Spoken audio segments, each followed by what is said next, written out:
يا الله يا رحمن حقق أمانينا وفقنا في كل آن في مساعينا. خواتین و حضرات، آج کی اس ویڈیو میں ہم آپ کے سامنے پل صراط، جہنم، جنت کے بارے میں کچھ سوالات اور ان کے جواب اور ان کے بارے میں کچھ تفصیلات لے کر آئے ہیں. آج کی یہ ویڈیو بہت ہی زیادہ انفارمیٹیو اور انٹرسٹنگ ہونے والی ہے. آپ سبھی ناظرین سے گزارش ہے کہ آپ ویڈیو کے لاسٹ تک ضرور بنے رہیں. سوال نمبر 1، جنت کہاں ہے؟ جواب: جنت 7 آسمانوں کے اوپر 7 آسمانوں سے جدا ہے، کیونکہ 7 آسمان قیامت کے وقت فنا ہو جائیں گے اور ختم ہو جائیں گے، جبکہ جنت فنا ہونے والی چیز نہیں، وہ ہمیشہ رہنے والی ہے. جنت کی چھت اللہ کا عرش ہے. سوال نمبر 2، جہنم کہاں ہے؟ جواب: جہنم 7 زمین کے نیچے ایسی جگہ ہے جس کا نام سجین ہے. جہنم جنت کے بازو میں نہیں ہے جیسا کہ بعض لوگ سوچتے ہیں. جس زمین پر ہم رہتے ہیں یہ پہلی زمین ہے. اس کے علاوہ 6 زمینیں اور ہیں جو ہماری زمین کے نیچے ہماری زمین سے جدا اور علیحدہ ہیں. سوال نمبر 3، سدرۃ المنتہا کیا ہے؟ جواب: سدرہ عربی میں بیری اور بیری کے درخت کو کہتے ہیں، اور منتہا کا مطلب ہوتا ہے آخری حد. یہ بیری کا درخت وہ آخری مقام ہے جو مخلوقات کی حد ہے. اس سے آگے حضرت جبرائیل علیہ السلام بھی نہیں جا سکتے.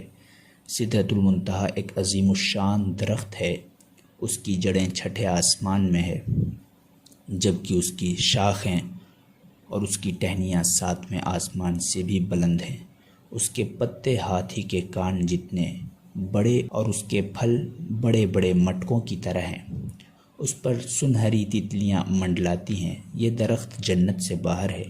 رسول اللہ صلی اللہ تعالیٰ علیہ وآلہ وسلم نے حضرت جبرائیل علیہ السلام کو اسی درخت کے پاس ان کی اصل صورت پہ دوسری مرتبہ دیکھا تھا، جبکہ آپ صلی اللہ تعالیٰ علیہ وآلہ وسلم نے انہیں پہلی مرتبہ اپنی اصل صورت میں مکہ مکرمہ میں مقام اجیاد پر دیکھا تھا. سوال نمبر 4، حور عین کون ہیں؟ جواب: حور عین جنت میں مومنین کی بیویاں ہوں گی. یہ نہ انسان ہیں، نہ جن ہیں، اور نہ ہی فرشتہ ہیں. اللہ تعالیٰ نے انہیں مستقل پیدا کیا ہے. یہ اتنی خوبصورت ہیں کہ اگر دنیا میں ان میں سے کسی ایک کی محض جھلک دکھائی دے جائے تو مشرق اور مغرب کے درمیان روشنی ہو جائے. دوستو، حور عربی زبان کا لفظ ہے اور حورا کی جمع ہے. اس کے معنی ایسی آنکھ جس کی پتلیاں نہایت سیاہ ہوں اور اس کے کنارے نہایت سفید ہوں. اور عین عربی میں عینا کی جمع ہے. اس کے معنی ہے بڑی بڑی آنکھوں والی. سوال نمبر 5، ولدان مخلدون کون ہیں؟ جواب: یہ اہل جنت کے خادم ہیں. یہ بھی انسان یا جن یا فرشتے نہیں ہیں. انہیں اللہ تعالیٰ نے اہل جنت کی خدمت کے لیے مستقل پیدا کیا ہے. یہ ہمیشہ ایک ہی عمر کے یعنی بچے ہی رہیں گے، اس لیے انہیں الولدان المخلدون کہا جاتا ہے. سب سے کم درجے کا جو جنتی ہوگا اسے بھی 10,000 ولدان المخلدون عطا ہوں گے. سوال نمبر 6، اعراف کیا ہے؟ جواب: جنت کی چوڑی فصیل کو اعراف کہتے ہیں، یا اس جگہ کو جو جنت اور جہنم سے جدا ہے. اس پر وہ لوگ ہوں گے جن کے نیک اعمال اور برائیاں دونوں برابر ہوں گی. ایک لمبے عرصے تک وہ اس پر رہیں گے اور اللہ سے امید رکھیں گے کہ اللہ تعالیٰ انہیں بھی جنت میں داخل کر دے. انہیں وہاں بھی کھانے پینے کے لیے دیا جائے گا. پھر اللہ تعالیٰ انہیں اپنے فضل سے جنت میں داخل فرما دے گا.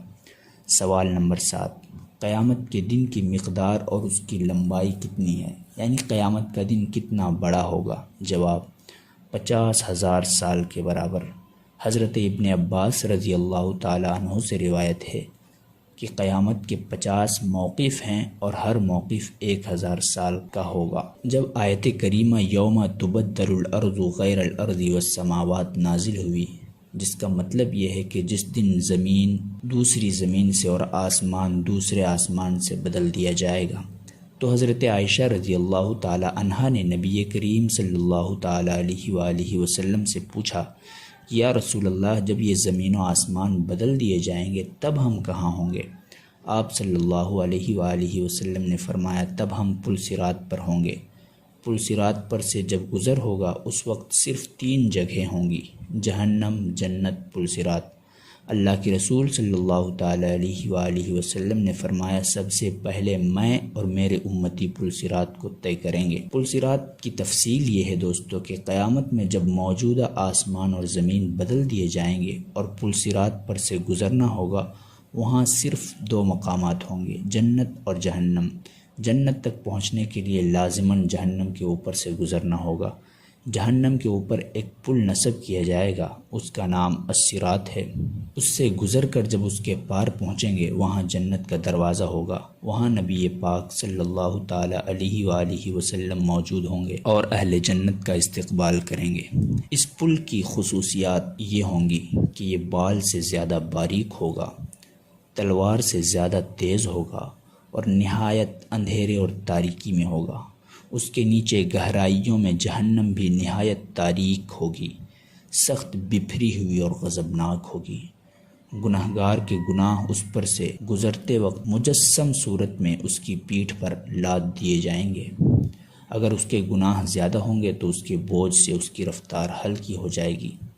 اللہ تعالی ہمیں اس صورت سے اپنی پناہ میں رکھے۔ اور جو شخص گناہوں سے ہلکا ہوگا تو اس کی رفتار پل صراط پر تیز ہوگی۔ اس پل کے اوپر آنکڑے لگے ہوئے ہوں گے اور نیچے کانٹے لگے ہوں گے جو قدموں کو زخمی کر کے اسے متاثر کریں گے۔ لوگ اپنی بدعمالیوں کے لحاظ سے اس سے متاثر ہوں گے۔ جن لوگوں کی بے ایمانی اور بدعمالیوں کی وجہ سے ان کے پیر پھسل کر وہ جہنم کے گڑھے میں گر رہے ہوں گے، ان کی بلند چیخ و پکار سے پل صراط پر عجیب سی دہشت طاری ہوگی۔ اللہ کے رسول صلی اللہ تعالی علیہ وسلم پل صراط کی دوسری جانب جنت کے دروازے پر کھڑے ہوں گے اور اپنی امت کے لیے اپنی امت کی سلامتی کے لیے رب سلم کی دعائیں کر رہے ہوں گے۔ دوستو ایک مرتبہ عقیدت و محبت سے اپنے پیارے نبی پر درود پاک پڑھ لیں۔ اللہم صلی علی سیدنا و مولانا محمد عبدک و حبیبک و رسولک النبی الامی وعلی آلہ و صحبہ و بارک وسلم۔ لوگ اپنی آنکھوں سے اپنے سامنے بہتوں کو پل صراط سے گرتا ہوا دیکھیں گے اور بہت سوں کو دیکھیں گے کہ وہ اس سے نجات پا گئے ہیں۔ بندہ اپنے والدین کو پل صراط پر دیکھے گا لیکن ان کی کوئی فکر نہیں کرے گا، وہاں تو بس ایک ہی فکر ہوگی کہ کسی طرح ہم خود پار ہو جائیں۔ روایت میں ہے کہ حضرت عائشہ رضی اللہ تعالی عنہا قیامت کو یاد کر کے رونے لگی۔ اللہ کے رسول صلی اللہ تعالی علیہ وسلم نے پوچھا عائشہ کیا بات ہے؟ حضرت عائشہ رضی اللہ تعالی عنہا نے عرض گزار ہوئی، مجھے قیامت یاد آ گئی، یا رسول اللہ کیا ہم وہاں اپنے والدین کو یاد رکھیں گے؟ کیا وہاں ہم اپنے محبوب لوگوں کو یاد رکھیں گے؟ اللہ کے رسول صلی اللہ تعالی علیہ وسلم نے فرمایا ہاں یاد رکھیں گے، لیکن وہاں 3 مقامات ایسے ہوں گے جہاں کوئی کسی کو یاد نہیں رکھے گا، سب کی اپنی اپنی پڑی ہوگی۔ پہلا مقام جب کسی کے اعمال تولے جا رہے ہوں گے، دوسرا مقام جب نامہ اعمال دیا جا رہا ہوگا، اور تیسرا مقام جب لوگ پل صراط پر سے گزر رہے ہوں گے۔ دنیاوی فتنوں کے مقابلے میں حق پر جمے رہو، دنیاوی فتنے تو سراب ہیں، ان کے مقابلہ میں ہمیں مجاہدہ کرنا چاہیے، ہر ایک کو دوسرے کی جنت حاصل کرنے پر مدد کرنا چاہیے جس کی وسعت آسمانوں اور زمین سے بھی بڑی ہوئی ہے۔ دوستو اس پیغام کو آگے بڑھاتے ہوئے صدقہ جاریہ کی نیت کرنا نہ بھولیں۔ یا اللہ ہمیں ان خوش نصیبوں میں شامل فرما جو پل صراط کو آسانی سے پار کر لیں گے۔